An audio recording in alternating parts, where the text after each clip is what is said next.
and Dragons podcast. I am Greg Tito, and I'm joined here by Shelly Mazanoble. Sweet. Hello. How's it going? Great. We got a lot of stuff to go through.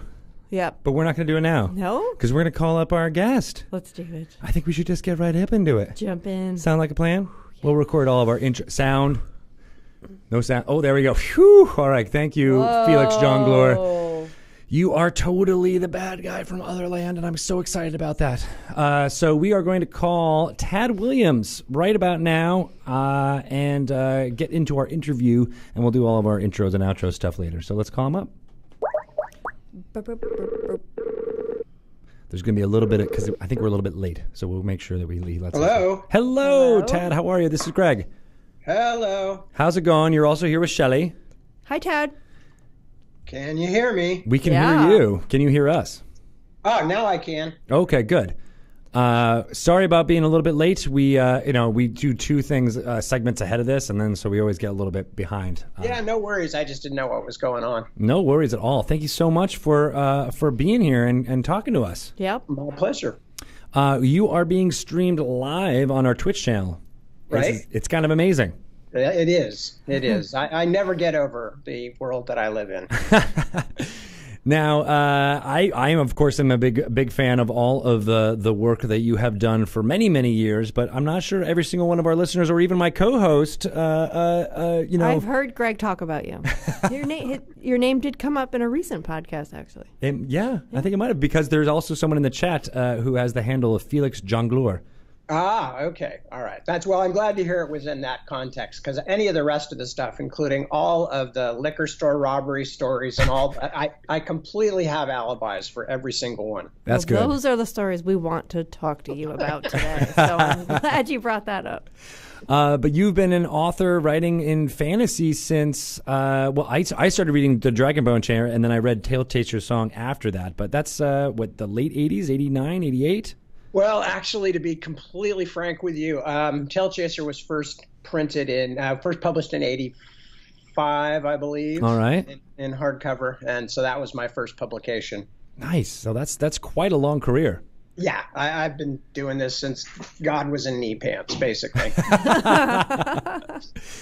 Nice. We went back and forth a little bit over email about how Dungeons and Dragons was at least a part of the cultural malaise of which you grew from. So can you talk a little bit about that and how you said your younger siblings played Dungeons and Dragons?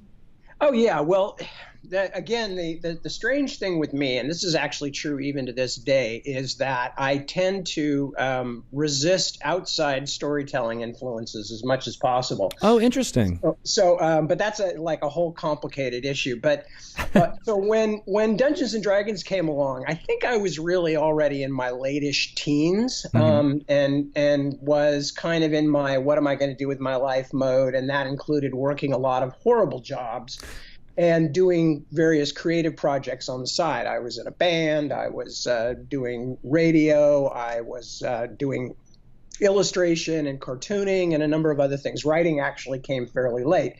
But as a result, sort of literally from about age 16 into my mid-20s, I was working 17, 18 hours a day on either, terrible jobs or creative stuff for me.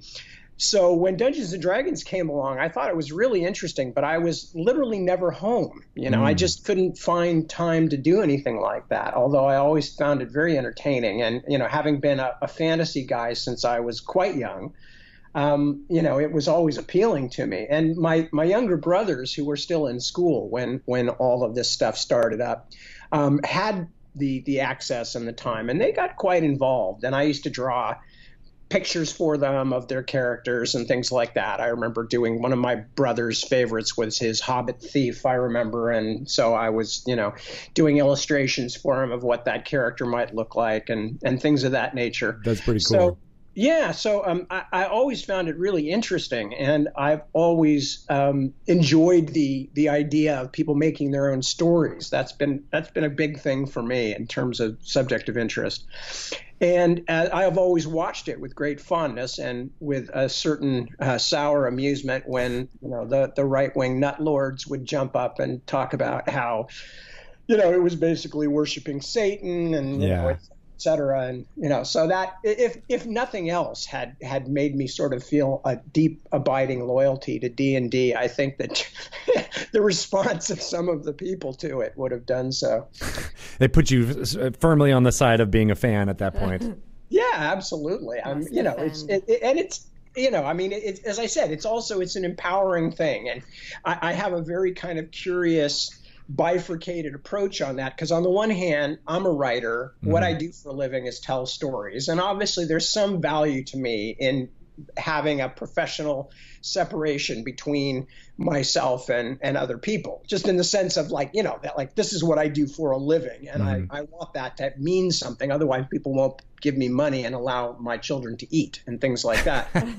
On the other hand, though, I've always been a huge believer in people doing things for themselves and creating, and I sometimes worry that that's something that we've lost a little bit of in contemporary society, because now it's so easy to get professional entertainment of whatever kind. Whereas, 200 years ago, whatever, people used to play their own music, they would throw their own dances, they would, write long letters to each other, which would be maybe the main source of intellectual fertilization, for their near and dear ones. And we do a lot less of that ourselves. So, anything that encourages people to use their own creativity is always going to be, something that I'm really going to be in favor of. Yeah, and D&D has got that kind of built into it, because each session is a storytelling, sense of creativity. Everybody's doing it together, and there has always been that thread of other people creating things that are then published on their own that don't have anything to do with Dungeons and Dragons, but feel like it's part of the culture. Oh, yeah. Well, and as I said, I'm like a fantasy guy from way back. So, starting with when I was a kid and first was getting into comics and things like that, my friends and I spent a huge amount of time sort of doing that equivalent thing in terms of imaginary adventures and what would happen if this happened, and what if so-and-so had to fight so-and-so, and all those kinds of things that you argue about when you're a kid reading superhero comics or whatever. So I think it's really one of the most fun things is to be able to do things yourself, whether with characters that you're borrowing from somebody else or characters that you and your friends are creating. That's right. And you're right. It's almost happened. We've talked to a few people on this podcast that are using Dungeons and Dragons for building social skills in kids, and teaching people how to be friends, or even just developing through developmental problems they may have through whether it's actually diagnosed on the spectrum of autism or other things. But Dungeons and Dragons is now used as a tool in order to practice that in a safe space. And it's completely the opposite of what you were alluding to in the 80s of the witch hunt about what was wrong with Dungeons and Dragons. It's almost like it has gone completely around, and those same parents are now saying like, yeah, you should play Dungeons and Dragons because it gets you away from the screens. That's right. Yeah. No, it is. It's extremely amusing, all of that stuff, but absolutely no. And I think it's a really, really good thing that anything that does stuff like that. And plus, I don't know. I love to see what other people do with things. It's so wonderful to me as a writer. And this, now I'm talking about my own stuff and veering slightly off the subject a little bit. That's okay. One of the things that always really thrills me and just pleases the heck out of me is when someone comes up to me and starts telling me about a favorite part of one of my books, and I realize that they have a completely different impression, visually or whatever, of what was in my mind when I wrote it. They personalized it. They took elements of their own greatest fears, fondest hopes, whatever it might be, and they turned it into something that I was the source material, but it's not necessarily what I was thinking when I was writing it, and that individualizing of things is another thing that just has always delighted me. That's true. So you said you were a fan of fantasy, back when you were growing up. What were some of the touchstones? What were some of your big inspirations there? Well, I was lucky enough to have parents who read to me. And so, like a lot of people, it really started with the kind of the great English children's classics primarily, but not just English by any means. Because while on the one hand there was, The Wind in the Willows and Winnie the Pooh and all these things you read when you're little, there was also, of course, The Wizard of Oz, which is about the most American thing that there is. Yeah. But then later on, I think I read The Lord of the Rings when I was maybe 11, and I read it before I read The Hobbit. And that captivated me just so deeply that, it really guided me in a lot of directions in terms of what I wanted more of, and other people in the fantastic and science fiction too. I mean, certainly Ray Bradbury and later on people like Moorcock and Philip K. Dick and Fritz Leiber and tons of others. But very much Tolkien in the early days. And in a lot of ways, I think Dungeons and Dragons was kind of a more healthy response to the great connection so many people felt to Tolkien. But what happened in my part of the field is a lot of people sort of went, well, let's write more stuff just like Tolkien. And as a result, you wound up with a kind of a vast sea of mediocre fantasy that was written in the 70s and early 80s especially, that was kind of nothing more than an attempt to just sort of churn the elements slightly and then dump it back out again and give people more pseudo Tolkien, but unfortunately by a lot of writers who probably really weren't capable of pulling it off, which was another reason that I love role playing, because it gives people another way of working with that feeling and that love for the fantastic and that love for imaginary landscapes and creating characters and all that without having to crank out mediocre fantasy novels, if that makes any sense. Yeah. So I was reading on your website, you write a lot about writing, the process, which I thought was very interesting. It's probably even harder for you to talk about the writing process, but I'm going to ask you questions about it anyway. Because what I was reading actually reminded me a lot about the preparation that a dungeon master would go through. Oh yeah. So because you said you spend a lot of time thinking and thinking about the worlds, but the worlds that you create are so rich and with detail, and it just made me compare it to how somebody might approach writing their own campaign. But can you talk a little bit about how these worlds come to life for you and what that process is like?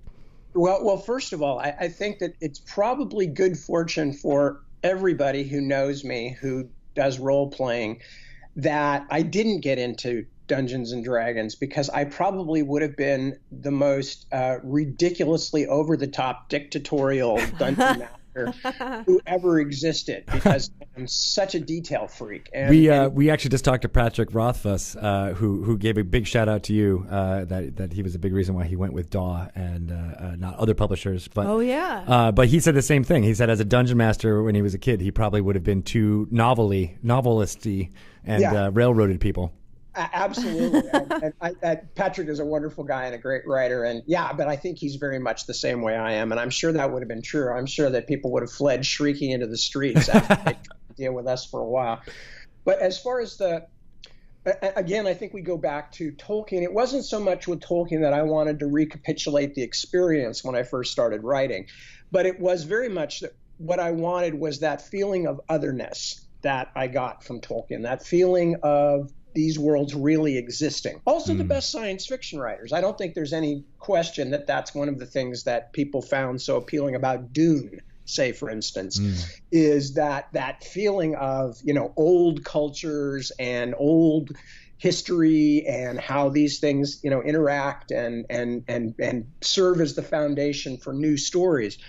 So one of the things I really wanted to do when I first started writing was to bring some of that into my own work, because I responded so strongly to it, to that idea that these places, obviously I knew they didn't actually exist, but that when you were immersed in the story, they felt as though they existed. They felt that if you were to walk towards the background, there would still be more background beyond it, as compared to bumping your head against a painted flat and having all the backstage technicians going, "What the hell are you doing, buddy? Jesus, get back on set."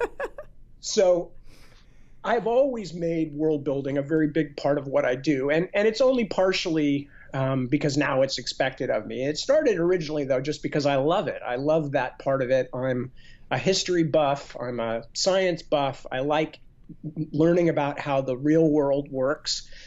And when I'm writing fantasy fiction or science fiction, then that gets translated. So it's not enough for me just to come up with a plot or some characters. I really have to have a feeling of what the world is that this is happening in. Not because every bit of it is going to be important to readers necessarily, but because you're creating atmosphere that informs the characters and what they do, that informs the readers, sometimes almost in a subconscious way, what's possible, so that they can feel like, yeah, this all makes sense. Nobody's cheating the rules here to make something happen easily. Nobody is, like a dungeon master, I guess would be the equivalent, be whipping something out at the last moment and going, oh, but we didn't tell you that there are the flying chocolate chip cookie monsters that are drawn with sugar and they blah, blah, blah, Right. And people go like, what? Wait a minute. Everything is a Deus Ex Machina, right? Yeah. Exactly. And so for these things to matter, the stakes have to feel real. And for the stakes to feel real, we have to feel that we understand, at least in a general sense, what's possible. So that's always become a big part. That's always been a big part of my writing. Mm-hmm. But then the other component, I guess, that goes with it in terms of planning these things is not by choice, but by, I don't know, whatever you call it, a certain malign fate. I wound up being known as the writer of really big, long books. I did not set out to be that person. It's economically really stupid, just for one thing, because, my 1,000-page manuscript, by the time it's a book, it sells for the same amount as someone else's 300-page manuscript. So it's clearly not a really good use of my time. Unless they split it up into two paperback novels. Yeah. Think how many movies they can make out of that one book. Yeah, well, that's the other problem. There's the crud out of movie people to see that long. They don't even want to read them, let alone think about trying to turn them into something. Still, even now, after... I feel like they would see that. Always. I probably always will have that issue. That doesn't mean it won't happen, but it means it's very much an issue. People in Hollywood don't want to read. They really... Don't they have people for that, though? But people that they have to read don't like to read much. Those people have people. I guess that would be us. That's us. Exactly. At a certain point, you're talking about us, and we already know what we like. So, yeah.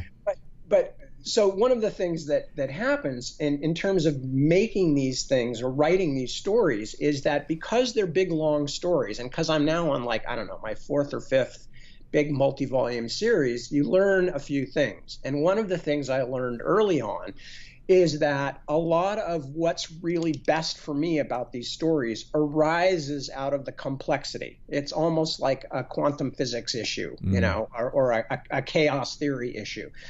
If you make something that's complicated enough and you trust it, certain answers, certain plots, certain characters will kind of seem to spontaneously arise out of that mess of possibilities.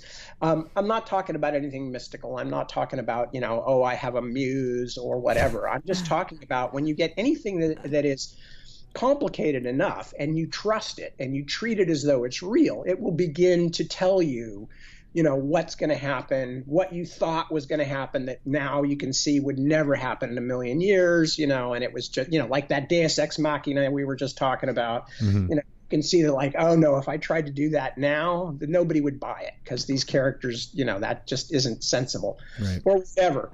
So it's actually one of the really exciting things. And one of the reasons I spend so much time thinking when I'm writing is because it's like playing, fourth dimensional chess or something. You've got so many possibilities. And any one moment, any one plot line, any one character can literally go dozens of different ways. That it's really interesting to just sit around and just plug different possibilities in, see how they ramify out, see all the branching connections that come from those, pull that one apart, try another one.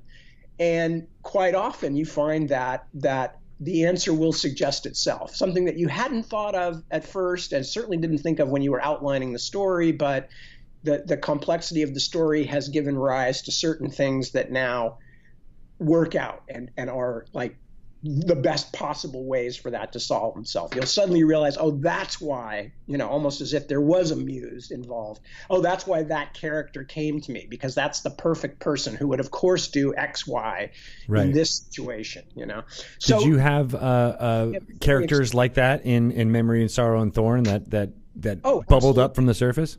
Yeah, oh, absolutely. There's for those who've read the books, there's a very important character named Kadrak, who's a monk, who in the very when I was writing the first volume of that book, he was essentially a walk-on character. You know, he was somebody who was just going to be on the stage for a few seconds. He met the main character.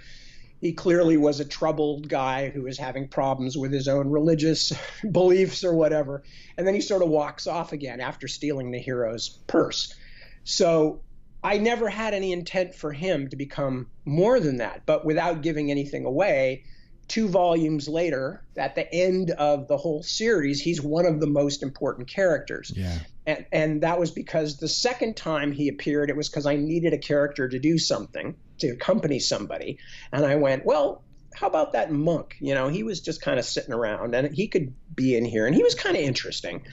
And as I introduced him into the story, I began asking myself questions and saying, again, treating it like he was a real person. Why would he go along with this person? Why would he do this? And you know, again, you begin to find out things that you hadn't even guessed at, you know, couldn't have guessed at because you didn't know much about the character. But as you create the character and complicate them, suddenly they begin to connect into the main storyline. Right. And that's pretty much what happened. And as I said, yeah, he became a very important character. That's very much similar. I mean, just to the point that Shelley was trying to make with this question, it's very much like what a dungeon master does as far as preparing a whole bunch of things that may happen through the course of your players making their own choices. But you can't prepare for every permutation of their own imaginations, and they have things that they do that change the story and push it in a different direction. But if you have that kind of thought of this may occur in this world, so having like a general knowledge of the world allows you to improvise, and then all of a sudden it becomes an integral part of the story. Yeah, absolutely. Well, and there's sometimes people ask me, you know, when I'm out doing readings or whatever, and they'll say, well, do you ever have characters who don't do what you expect them to?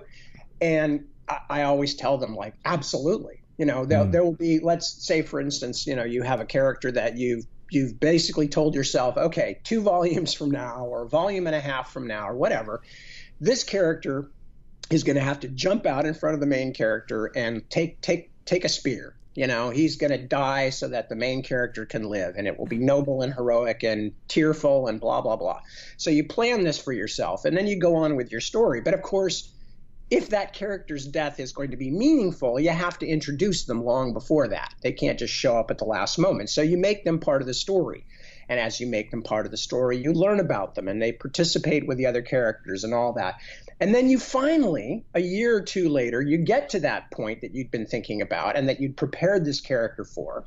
And the other character, whoever it might be, is about to throw a spear at your protagonist. And you're saying, okay, now it's time for that character to jump out and, you know, sacrifice his life. And you suddenly realize that essentially that character is standing there saying, I wouldn't do that in a million years. The hell with you, buddy. You know, that's not my character at all. I wouldn't take a spear from my mom, let alone this. At which point, you know, you better have some other characters sitting around that you haven't done anything with lately, you know, and that you don't mind because, you know, that's, again, that character has developed a reality of his own. Sometimes it's a her own. And they're not going to be the one who's going to jump in front of the spear anymore. So, yeah, it can be extremely frustrating. But as with, I'm sure, a very good Dungeons & Dragons campaign, it can also be amazingly rewarding to discover things you hadn't even suspected yourself. Yeah. Yeah, those are the ones that are the fun ones when you're like, I didn't plan this. I didn't have any kind of pre-thought about it at all, but it happened in the moment, and I'm kind of happy with how it goes. Yeah, absolutely. And with writing, the thing that you're trying to do, at least that I'm trying to do, is to keep that air of spontaneity that you have in a role-playing game of some kind. That air of like, I as the reader / participant don't really know what's going to happen next. Yeah. And whatever it is, then that it feels organic, you know, when it does happen. But one of the ways you do that is you know, as I mentioned, you let characters take on personalities that, you know, you hadn't necessarily planned for. Or here's another good one, and I don't know if this is a dungeon master specialty as well, but you write yourself into corners deliberately you put your characters in a situation that like you cannot off the top of your head see any way they can get out of. And then you try and think of a way to get them out of it. And one of the reasons that's a really satisfying thing to do as a writer is because most of the time, you know, if you figure out what the character is going to do ahead of time, you're going to telegraph it. You know, and it may not be all that interesting a solution. Whereas if you actually put yourself in this situation, it's like my manuscript stops dead here if I do not get these characters out of this bad situation. But I literally don't have any way of doing that right now. I have to figure one out.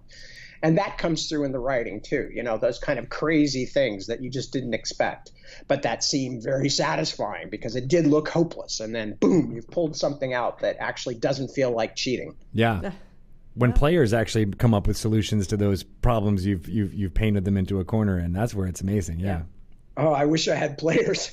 Well, you kind of do. Your character, except for you're playing all of the roles. Yeah, I'm playing all the roles. Although I'm sure that there are some of those very smart readers out there figuring out things I didn't figure out. Unfortunately, I don't hear about it until after the book's been published. So I also felt a special kind of kinship with you because my mom also used to make up songs about Winnie the Pooh.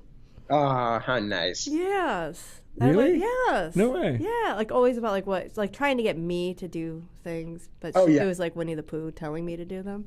And my mom's a really good rhymer. Huh. Ah, yeah. Excellent.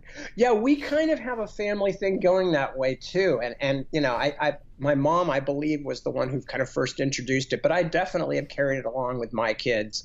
And they kind of do things like that themselves. And, you know, it's leaving aside the matters of role playing and writing novels and all that. I mean, it's just a part of giving people another way of looking at the world or interacting with the world that I think is super important for kids, you know, just you know, lifting things up out of the everyday occasionally. And if it's a silly little song or if it's a game or whatever, you know, besides just having fun and making things more enjoyable for everybody, you're also teaching kids how to think in a different way. So, you know, sounds like your mom was pretty cool. Yep, she's pretty cool. Yeah, and it's valuable, you know, not to get too current eventsy, but like it's very valuable right now to think about what other people feel like in situations. Yes. Empathy is very important.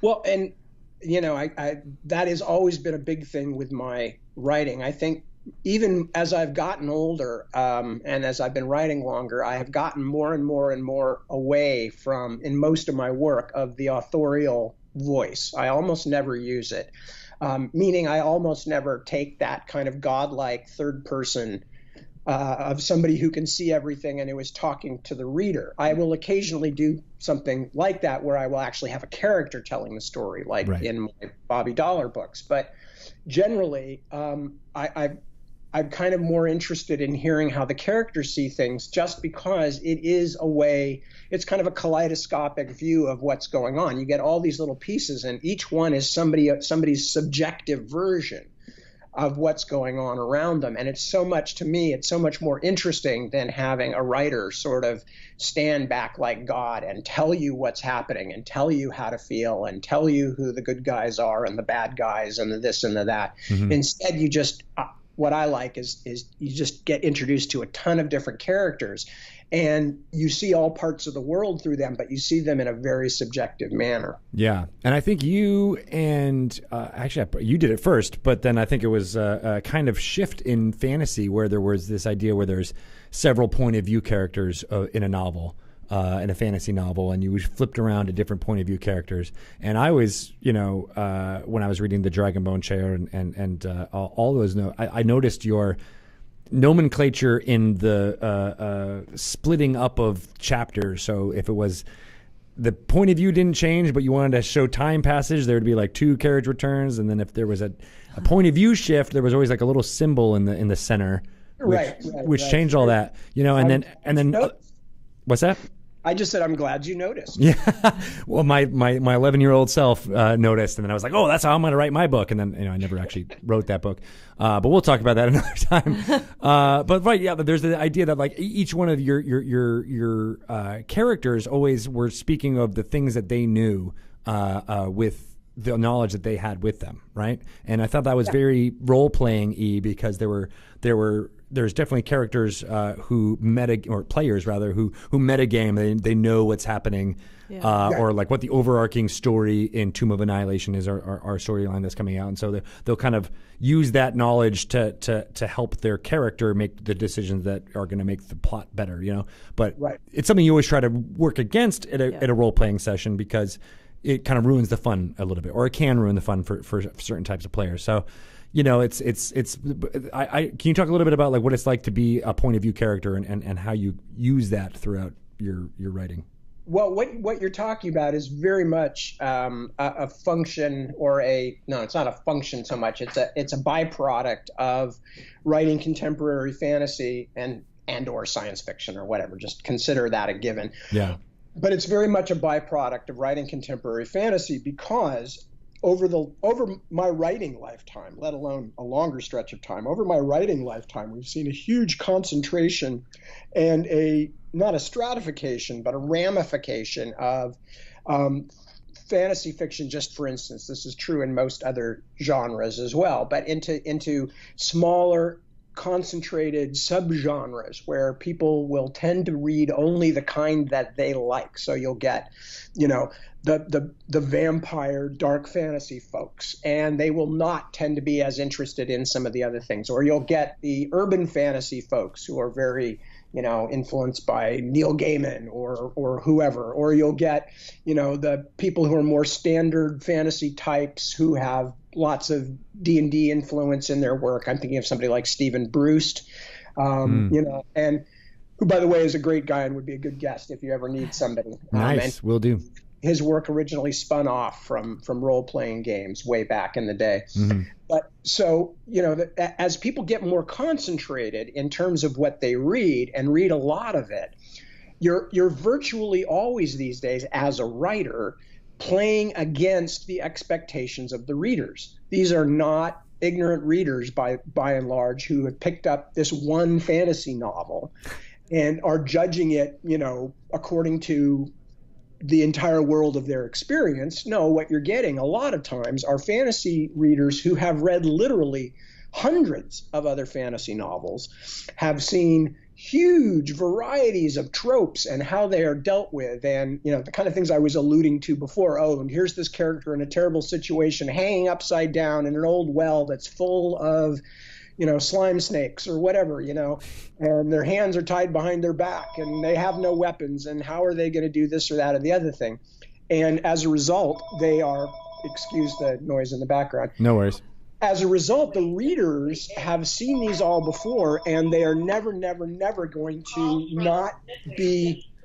All right, you can hold on. You can hold on until we wait for the sound to go by. Yeah, I think it's gone now. Okay, good. The readers are never going to be ignorant. They are always going to have read some variants of these things, maybe dozens of variants, and they are going to be trying to outthink you. Just like you mentioned, the kinds of role players who are, D&D players who are, they know some of the meta stuff about the game. Mm-hmm. Fantasy readers are, believe me, I say this with love, they're the worst, because they have just read tons and tons of these kinds of this general kind of book, going back to Tolkien or earlier, and read everybody, and they've read all of George's stuff and Patrick's stuff and my stuff and everybody's stuff. And as a result, that then becomes another part of the writer's approach, is that you have to play this game with that group of readers, which is a large, significant group, of not simply telling your story, but telling your story in such a way that you're not going to reward them, that you're going to, in fact, not punish them, but trick them occasionally, or catch them flat-footed, or, double, backstep them, or whatever, lots of jukes, it's like playing a professional sport. You're trying to, keep them from feeling like they know what's going to happen.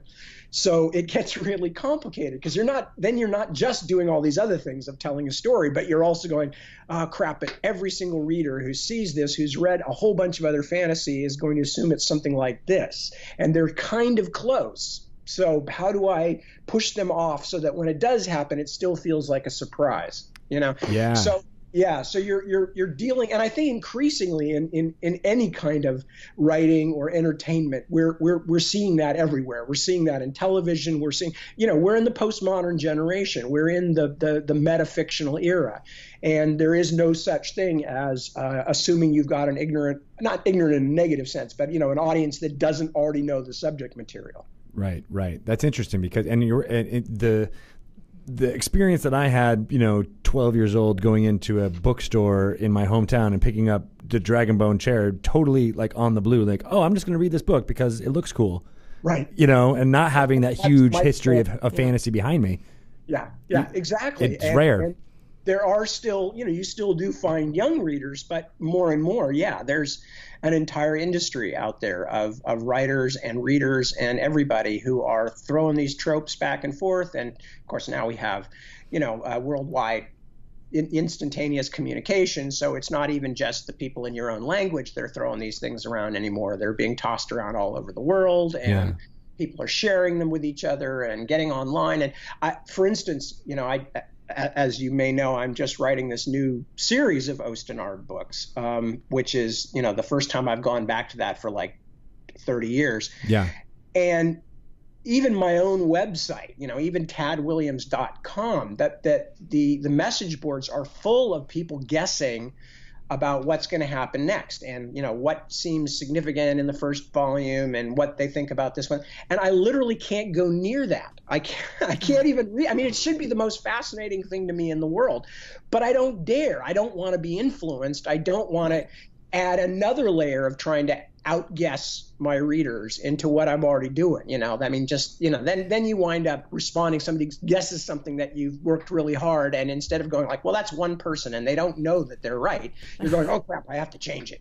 Yeah, right. That would be my problem. I would be like, no, they guessed it. No, I couldn't. Well, and I probably would too, Shelley. I probably would too, but that's one of the reasons I just stay away. And I warned them. I said that. I said, I'm really thrilled you guys are talking about the books and you're excited and all that stuff. And if you have a specific question you want to ask me, but I'm not going to come haunting those particular parts of the message board, because I just don't want to start that interaction of me listening to what you guys think is happening and letting it affect what I'm doing. Right. That's probably pretty smart given what's happening today. But you called it Ostenard. It's self-preservation.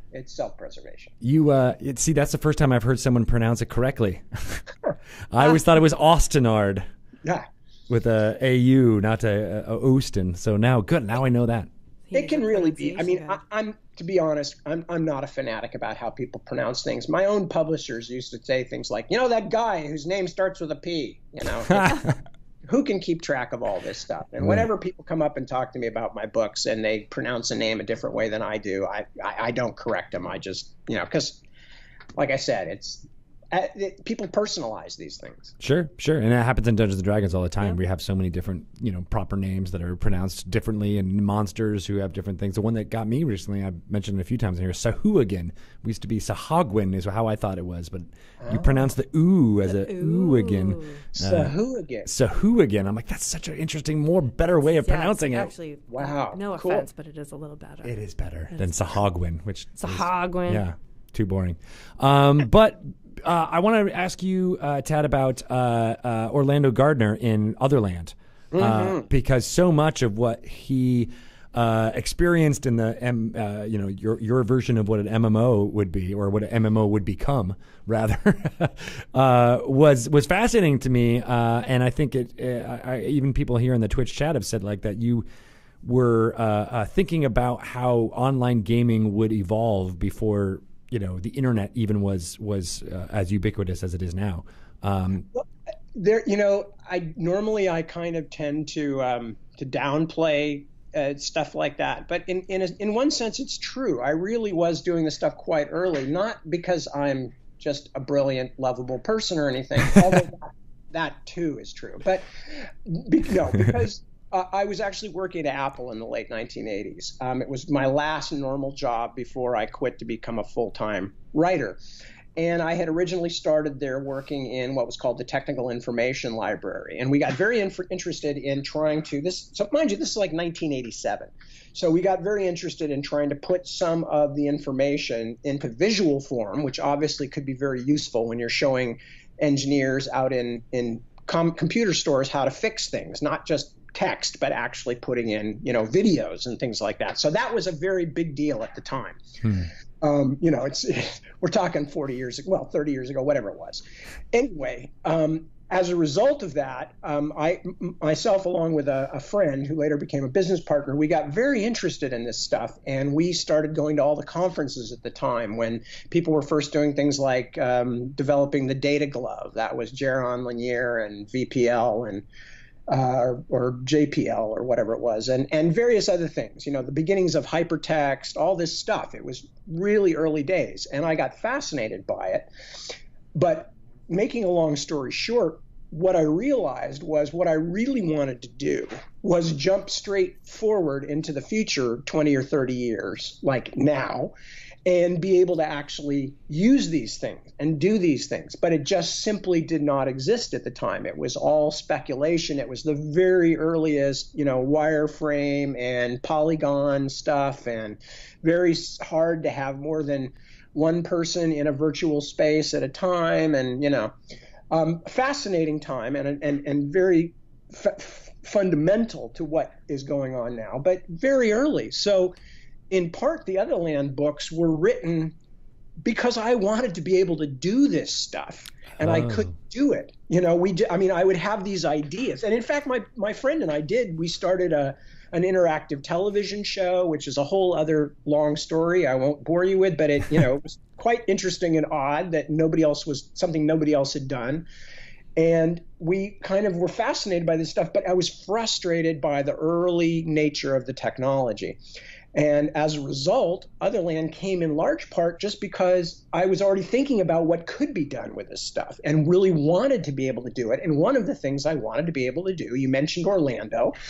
And for those who don't know the Otherland books, they take place sometime in this century, roughly, probably 30, 40 years from now.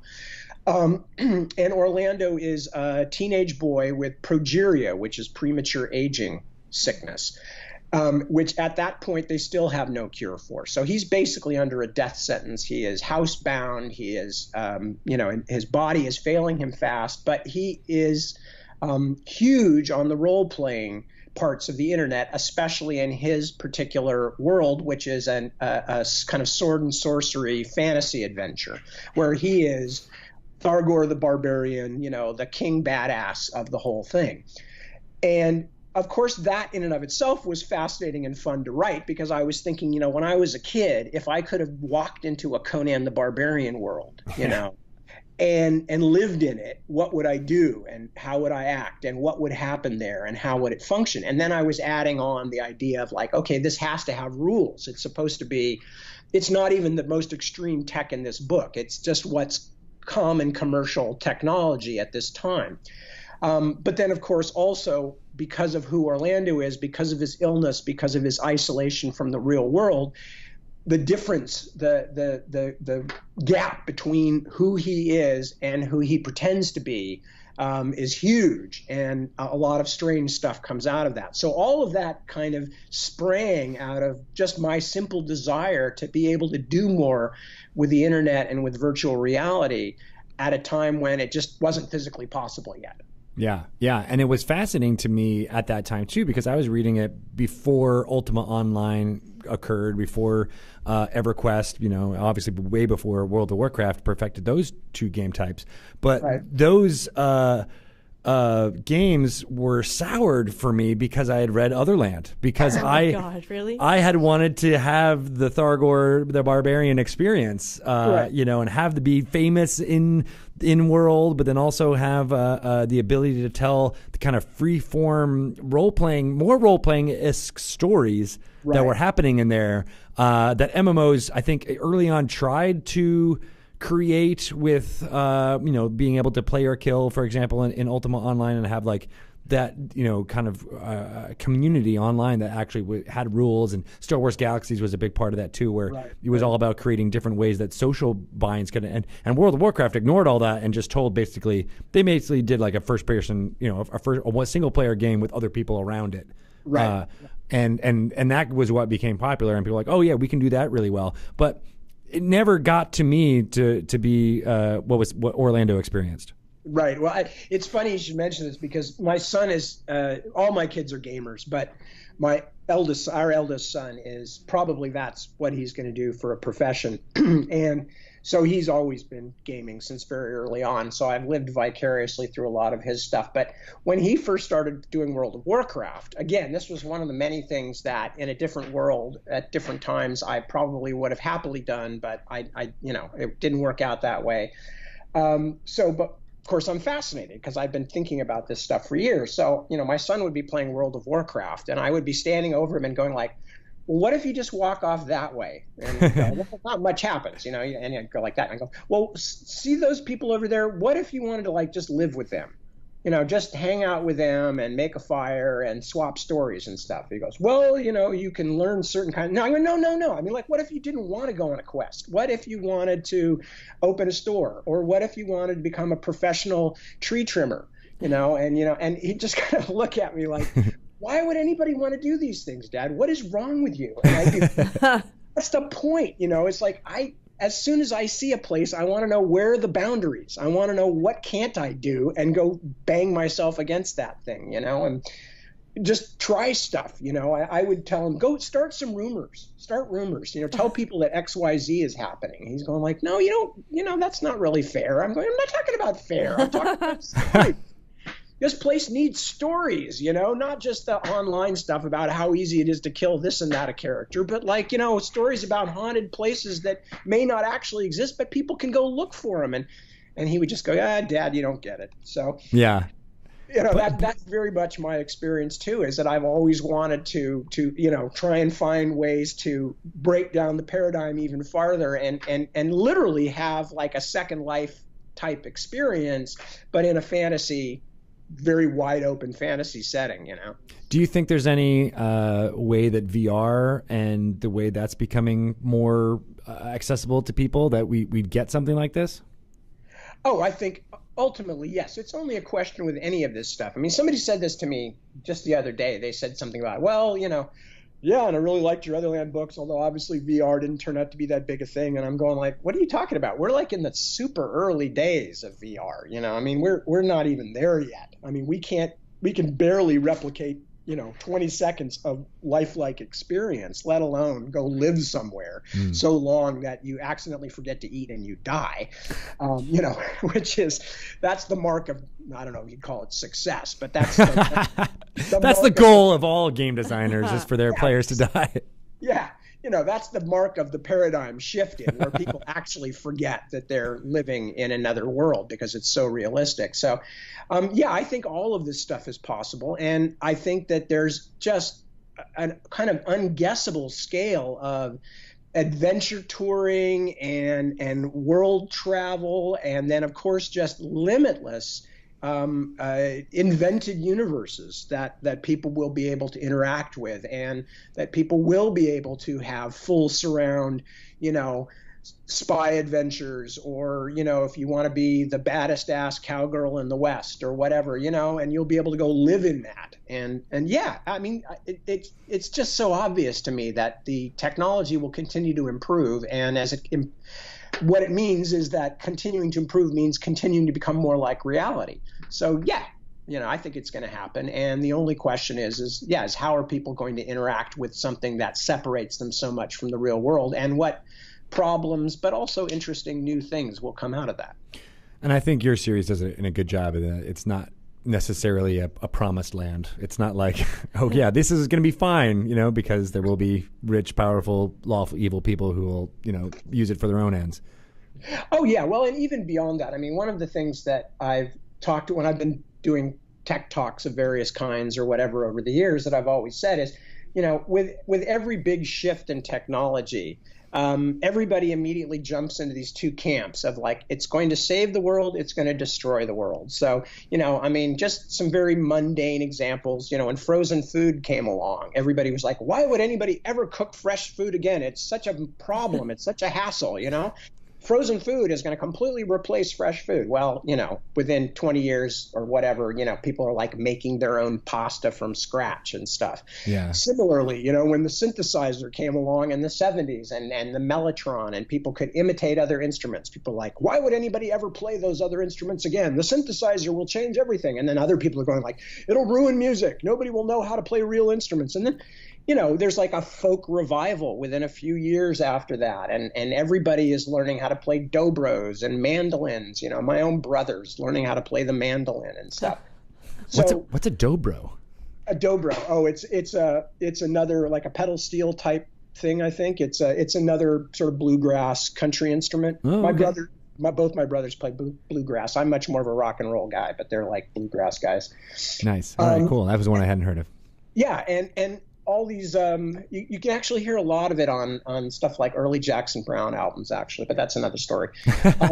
We'll have you back for a music themed this information, trust me. No, but I mean, and people said the same thing about television. It was like, oh my God, it's going to destroy society. It's going to turn everybody into these mindless zombies who never do anything but stare at the screen. And then other people said, no, it's going to save the world, because once you've actually seen wars happening or people being beat up in the streets or whatever, nobody will ever be able to pretend it's not happening anymore. And as always, with everything, the results are much more mixed, much more complicated, much more nuanced. You mentioned it with Dungeons and Dragons. In the early days, it was like, oh my God, this will kill our children. And it never does. Thank God. And good and bad come out of any kind of changes. So I feel the same way with VR and everything else that's going to be coming up the line. Neat. Yeah, I can't wait to and as it's odd to see Felix Jongleur in the chat say it, but he said it's just really being explored now, and I think I agree with that. Like, there's going to be something, we're going to put our consciousness up in the VR pretty soon. Well, and one last thing is that one of the reasons I'm so waiting for this stuff is because since I didn't become a gamer due to accidents of working life and age and all that stuff, it's like I want to get back to the phase where I can be a gamer without having to learn, how to handle the remote or, which buttons to push. I want to be able to enter the game and just be me. And that time isn't quite here yet. But when it is, I'll be enjoying the hell out of myself, and I will be running around being Thargor or being, Rocket Rick, Space Ranger, or, or whatever, handsome surf guy surrounded by babes, or, whatever weird ass thing that will be out there for poor old guys like me. Perfect.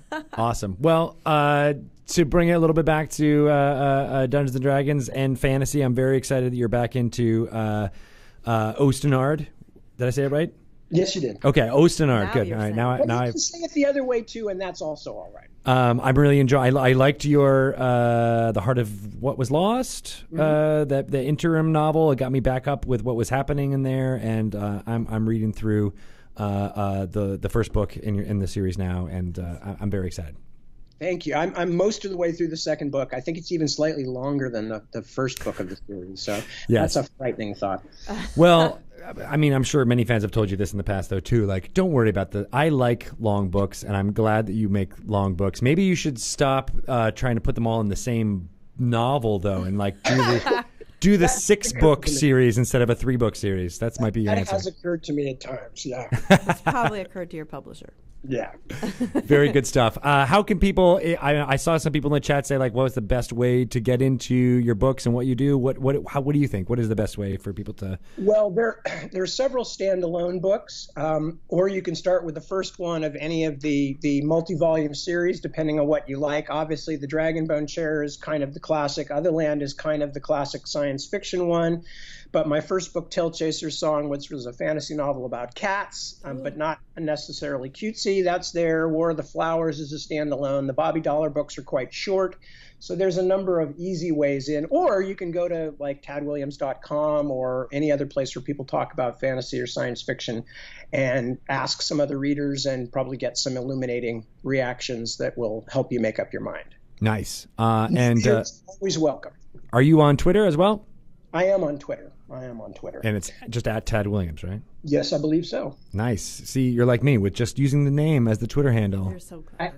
As much as possible. Back when last thing very quickly, I remember when I first got published my first book and I was thinking, do I want to use my own name? And I said, it'll be a heck of a lot easier if like friends that I haven't seen since junior high school or something want to get a hold of me that, if I'm publishing under my own name, it'll be a heck of a lot easier for them to track me down. Yeah. So for some reason that's still in place today and I don't have pseudonyms. That's just me.